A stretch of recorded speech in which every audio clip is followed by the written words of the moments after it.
You know, it's hard with them changing on staff halfway through the season. So we have a couple games to watch, and it is a little different from earlier. We're really just going off the past two games, 2 or 3 games, and just, you know, they lost a couple guys from last year, but still, you know, the basic mentality is still the same. They still got good players. We're still going to have to make the plays that we've been making and continue to do what we've been doing. Dana said that the best football is yet to be played on all three sides of the ball. Does that hold true for the offense, you still think? Absolutely, absolutely.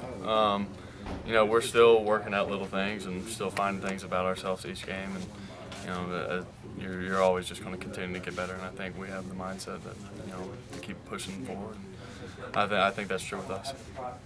A lot has been made about second halves. Is there any common denominator there that you see? You know, I went and watched it again. It was, you know, we were just trying to play around with some things. I'm not, after watching it, I'm more comfortable with it. It's never as bad as it feels, or never good as it feels, but you know, I'm more comfortable with it now after watching it. I'm not too concerned with it. Clint, obviously one of the storylines this week is going back to Lubbock, and with the wind potentially in Lubbock, do you think any of that, or are you not even concerned? Well, I wasn't here last time we went, and I've heard about it, so it'll be interesting to see. We'll see. It's, you know, just control what you can control and, you know, play your best. So nothing really I can say about it. When you're back there as a passer, though, how much does the wind, or how much can it affect what you're able to do, what you can't do during a game? It can on certain throws. I guess it just depends on, you know, that throw at that moment. You know, there's so many variables that can go into it, from not only the distance of the throw or the angle, but then what the defense is doing, and you can't do it, put it up there that long, or else, you know, there's so many variables that goes into it that, you know, it's just, you got to go out there and play. You can't really think about it. You just got to go out there. Running backs change.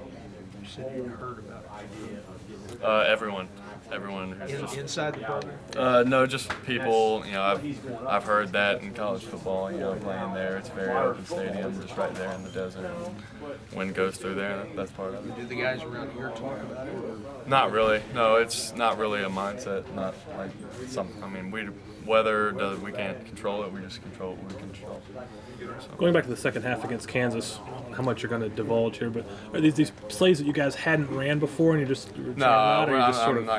we're just trying to get, you know, cute with some things, and we had a lead, and that's a good thing that we can do that. Just trying to get people the ball more, and you know, we know that's gonna happen throughout the game, but we try to force it a little bit, and that got in my head, and you know, we just.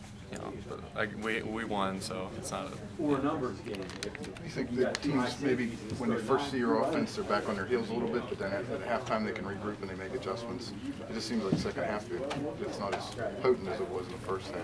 Well, I wouldn't say that for all our games. I think we've done pretty good on the other ones. Oklahoma, yeah, and then this one, you know, I've said it numerous times what happened. So I really don't think it's that big of a deal.